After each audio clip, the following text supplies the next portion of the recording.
ഇടുക്കി ജില്ലയിലെ പട്ടയ വിതരണം അനിശ്ചിതത്വമായി തുടരുന്നതായി ആരോപണം. ഇടുക്കി അണക്കെട്ടിലെ വൈദ്യുതി പദ്ധതിയുമായി ബന്ധപ്പെട്ട 10 ചെയിൻ 3 ചെയിൻ മേഖലകളിലെ പട്ടയം നൽകാൻ അനുമതിയില്ലെന്ന് പറയുകയാണ് വൈദ്യുതി വകുപ്പ്. പട്ടയം നൽകുമെന്ന റവന്യൂ മന്ത്രിയുടെ വാഗ്ദാനം തിരഞ്ഞെടുപ്പ് മുന്നിൽ കണ്ടുള്ള പ്രകടനമെന്നാണ് ആരോപണം. 10 ചെയിൻ മേഖലകളിലെ വൈദ്യുത പദ്ധതി 1974 വൈദ്യുതി വകുപ്പ് വേണ്ടെന്ന് വെച്ചതാണ്.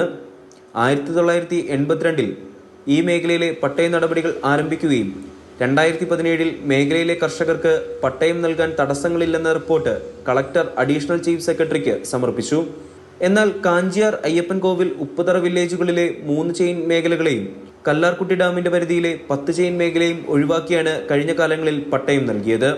ഇന്നും പട്ടയ നടപടികൾ വെറും പേപ്പറിൽ മാത്രമായി, അല്ലെങ്കിൽ പട്ടയ നടപടികൾ പൂർത്തീകരിച്ച് പട്ടയം നൽകുന്നു എന്ന് പറയുന്നത് മന്ത്രി പറഞ്ഞിരിക്കുന്നത് അത് തിരഞ്ഞെടുപ്പിനെ മുന്നിൽ കണ്ടുകൊണ്ടുള്ള ഒന്ന് മാത്രമാണ് എന്ന് തിരിച്ചറിയാൻ സാധിക്കും.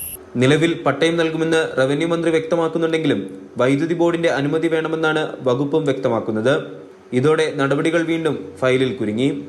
പട്ടയം ലഭിക്കാത്തതിനാൽ ഈ മേഖലകളിലുള്ള ആർക്കും തന്നെ ലൈഫ് മിഷൻ പോലെയുള്ള ഭവന പദ്ധതികൾ പ്രകാരം വീടോ മറ്റ് ആനുകൂല്യങ്ങളോ ലഭിക്കുകയില്ല. മാതൃഭൂമി ന്യൂസ്, കുമളി.